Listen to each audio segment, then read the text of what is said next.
The evidence is gone, but the nightmare continues. Welcome to Hidden Killers with Tony Brueski, featuring former prosecutor and defense attorney Eric Faddis. Scott Peterson, we're hearing a lot about him suddenly. Well, it's because there's two documentaries that are coming out about him, one on Peacock, one on Netflix, both telling very different sides of the story. I actually had a chance to watch the one on Netflix just last night, pretty much going through everything that took place from the side of the victims. We heard from Amber Fry. We even also heard from his sister-in-law, who still stands behind him.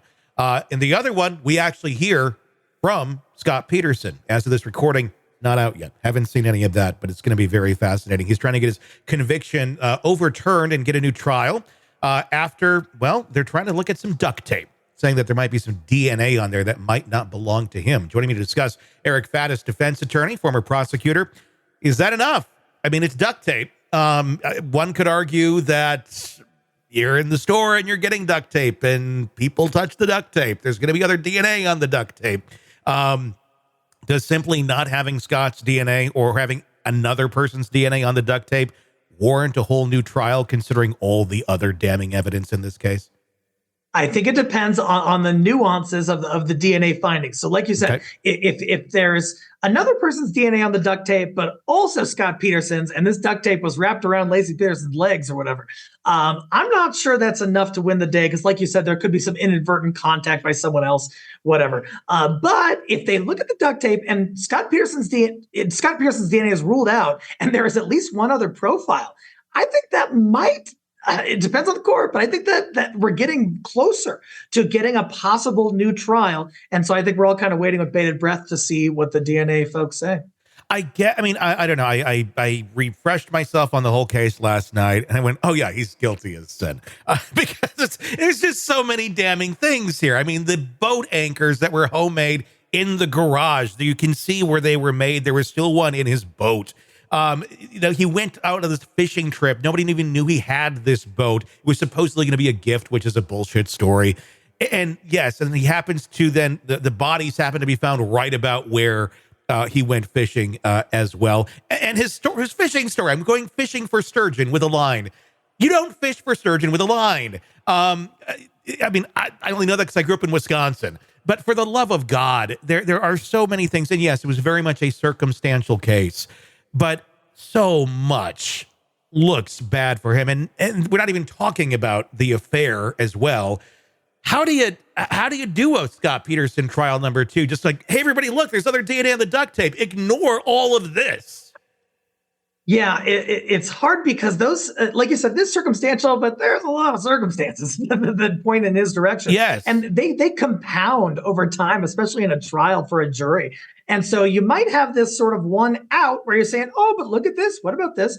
And that's a fair argument. But I'm not sure that's going to be enough for a jury to just overlook all of the stuff you mentioned, in addition to him allegedly trying to flee the jurisdiction, changing his hair color, and a number of other factors. I know, like originally the thought was kind of there was that burglary next door as well. They did find them, and they're like, we got nothing to do with this. And pretty much prove that they have nothing to do with the murder of Laci Peterson. But there are just so many things here that get darker and darker, including that affair. I don't know that one would completely argue that he was taken out because of the affair. It certainly didn't help things at all. It really showed a lot more about his character and his personality and his ability to lie. And I'm sure that will be brought up again in this case. That to me was one of the scariest parts of it, because it shows the capabilities at which he was able to perform or act when put in front of people that he supposedly cared about.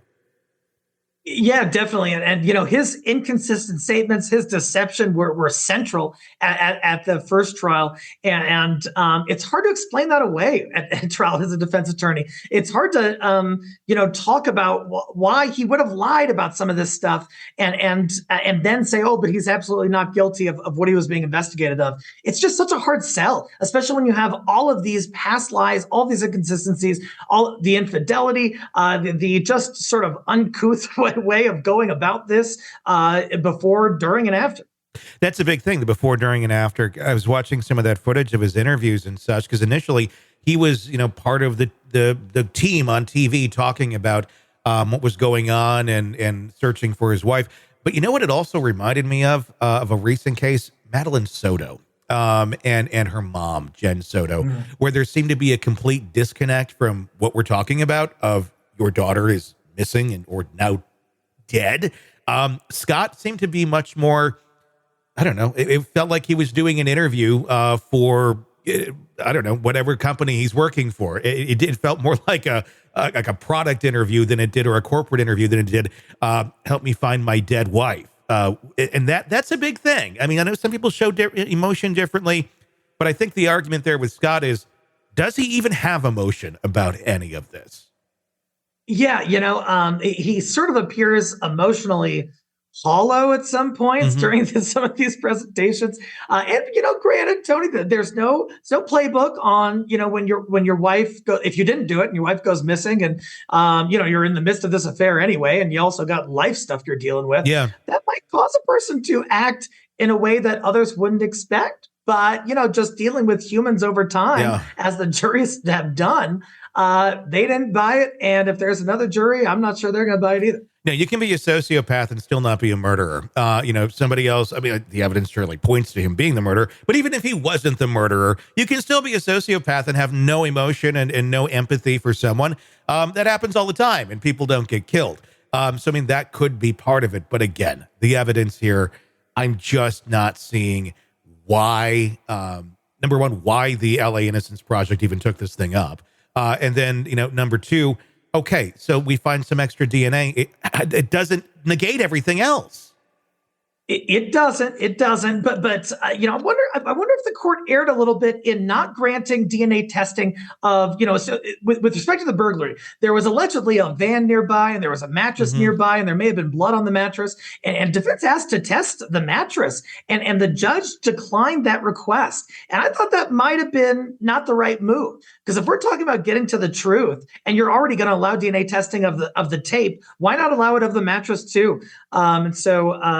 But at any rate, Scott Peterson does not have that avenue, and his recourse is dwindling as we speak. Could the judge change their ruling on that? Let's say that they find some interesting things on the duct tape that point to it maybe being not Scott Peterson or someone else. Could they go back and say, okay, well, we got this. Why don't we go check the mattress as well?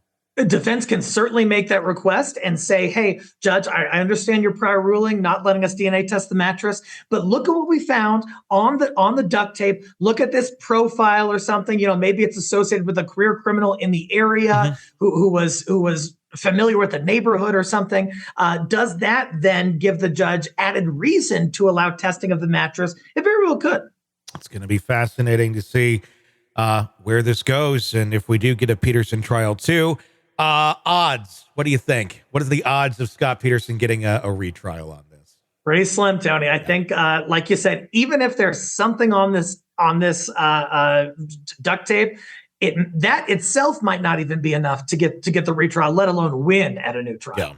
Yeah. All right, true crime addicts, let's cut the crap.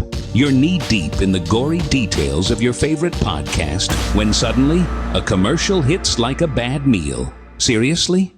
You deserve better. Upgrade to True Crime Today Premium Plus on Apple Podcasts, where you can binge without those annoying ads. Plus, get extended interviews that go deeper into the darkness and early access to episodes so you can be the first to know. It's like trading up from fast food to fine dining, but with more blood. So, go ahead. Search for True Crime Today Premium Plus on Apple Podcasts. Subscribe and feast on the good stuff.